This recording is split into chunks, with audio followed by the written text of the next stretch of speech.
નમસ્કાર વિદ્યાર્થી મિત્રો, કેમ છો? મજામાં? આજે આપણે ધોરણ 10 વિષય ગુજરાતી અને પાઠ નંબર 2 ની ચર્ચા કરવાના છે, જેનું નામ છે રેસનો ઘોડો, હોર્સ. આપણે ચેપ્ટર નંબર 1 ની ઓલરેડી ચર્ચા કરી ગયા છે, વૈષ્ણવજન. એના વિડીયોઝની લિંક તમને નીચે ડિસ્ક્રિપ્શન બોક્સની અંદર મળી જશે. તો આજે આપણે ચેપ્ટર નંબર 2 ની શરૂઆત કરીએ છીએ. આવી જ રીતના બધા ચેપ્ટર્સના વિડીયો અમે તમારી માટે લાવતા રહીશું. ચાલો તો જોઈએ. પ્રશ્ન નંબર 1, સાચો વિકલ્પ પસંદ કરો.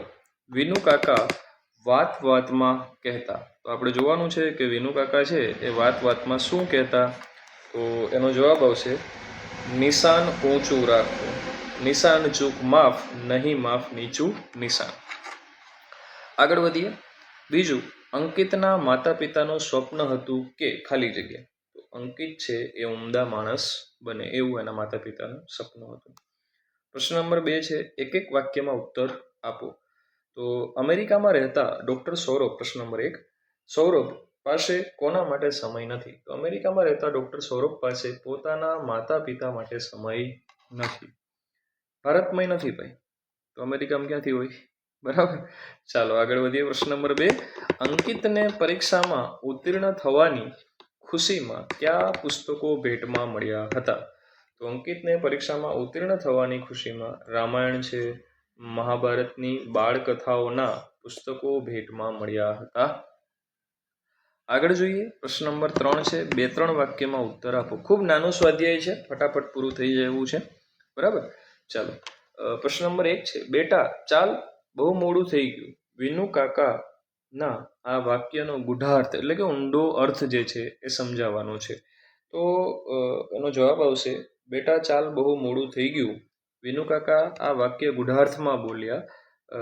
સમજાવે છે કે સૌરભ ભણી ગણીને અમેરિકામાં ડોક્ટર થયો, ભૌતિક સમૃદ્ધિ તેણે મેળવી, પણ તેની પાસે માતા પિતા માટે સમય ફાળવવા જેટલી આંતરિક સમૃદ્ધિ નથી. પૈસા ગમે તેટલા કમાઈએ પણ ફેમિલી સાથે બેસવાનો ટાઈમ ન હોય તો શું કામનું, એવું કહેવા માંગે છે. સૌરભને ઉમદા માણસ બનાવવામાં અને સંસ્કાર આપવામાં થોડું મોડું થઈ ગયું છે, તેથી ઊંડા દુઃખ સાથે તેણે આમ કહ્યું. આ ટૂંકમાં આપણી ભાષામાં કહીએ તો ટોન્ટ માર્યો છે એવું. બરાબર. ચાલો આગળ વધીએ. હવે બીજો પ્રશ્ન, હવે અમેરિકા ક્યારે જશો.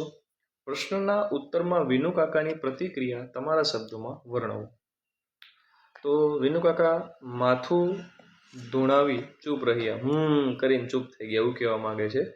એમની આંખને ખૂણે બાજેલું નાનું આંસુ આથમતા સૂરજના કિરણમાં ચમકી ઉઠ્યું. હવે એમના પુત્ર સૌરભને એના માટે સમય નહોતો. બરાબર. ચાલો હવે સવિસ્તાર તમારા પ્રશ્નોના જવાબ આપવાના છે. પ્રશ્ન નંબર 4 છે, 7-8 લીટીમાં ઉત્તર લખો.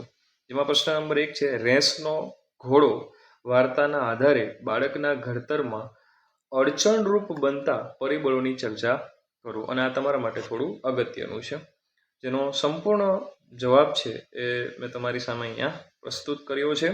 તમે અહીંયા જોઈ શકો છો. બરાબર છે. ખૂબ જ નાનો સ્વાધ્યાય છે, એટલે તમારે બહુ આમાં ચિંતા કરવાની જરૂર નથી. હું જ આવી રીતના સ્ક્રોલ ડાઉન કરીએ છીએ ત્યારે તમે સ્ક્રીનશોટ લઈ શકો છો. પ્રશ્ન નંબર 2 આવે છે, આખરે તો શિક્ષણનું ધ્યેય બાળક ઉમદા માણસ બને તે છે.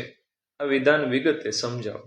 તો અહીંયા આપણે જોઈ શકીએ જેને આપણે વિગતે સમજાવેલું છે. બરાબર. ચાલો. અને પ્રશ્ન નંબર 3 આવે છે, રેસનો ઘોડો એ જે શીર્ષક છે એની તમારે યથાર્થતા ચકાસવાની છે.